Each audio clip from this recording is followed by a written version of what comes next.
A thorough discussion of blending modes could easily take up an entire training series. Here, we'll look at a quick and easy way to build up image contrast using blending modes. First step, as always, is to open an image. We'll go to our Chapter 5 folder, and we'll open the image titled Blend. Simply put, blending modes perform math on your image using the RGB values of two sets of pixels.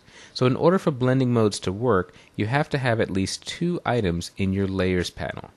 We're going to add an adjustment layer above our background layer, and here's the trick. It really doesn't matter which one we use because we're not going to make any adjustments to the layer. We're simply going to use an empty adjustment layer as a conduit for invoking a blending mode. So let's go to our adjustment panel, and we'll just choose brightness contrast. I'm going to go to the Layers panel, and at the very top we have our blending modes menu. Now there's a lot of options in here, but let's break it down a little bit. This second group, starting with darken, is our darkening group. This is what you choose if you want to make an image darker. This is followed by the lightening group of blending modes, and they, of course, lighten an image.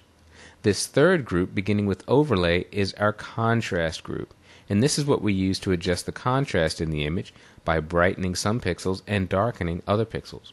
We're going to choose overlay. Now you can see a huge difference in the image, much more contrasty. That's a little bit harsh here, so let's go and choose soft light, a much gentler approach. It's still a little too heavy in the water though, but we can adjust the opacity of the blending mode. Going to click on the word opacity. We're set at 100%. I'm going to reduce that to 50%. A much more realistic effect. Instead of adding contrast to the image, if we wanted to darken it, we would simply choose the multiply blending mode.